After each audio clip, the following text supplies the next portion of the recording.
Hello, Pie Face. What have you got there? Hello. A book? You're always reading. You're starting to become a regular bookie.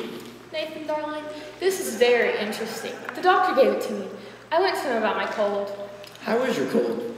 It's the same. So the doctor asked me how long I had it, and I told him a long time. So he said it might be due to psychology. You haven't got that, have you? Nathan, darling, this is very interesting.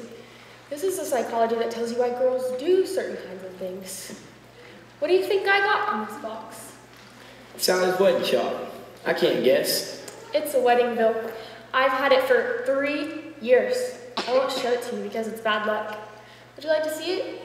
Bad luck. Oh, so you see, Nathan, darling, I got the bill.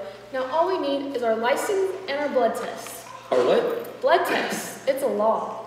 What a city. First they closed my crap game, now they want to open my veins. Nathan, you're not planning on running your crap game again. Why do you think that? Why do you think I could give up the crap game? It's because I love you, and I want us two to become the happiest married couple there is in this world. You!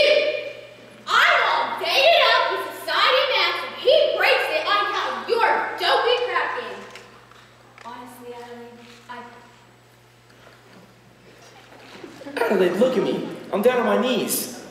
Oh, get up. It reminds me of your crap game. Look, you're getting yourself upset. You and I are going to be alright. After all, we love each other, and we're going to get married. I don't believe you anymore. You'll feel better tomorrow. Come on, honey. Cheer up. Let's see that little smile.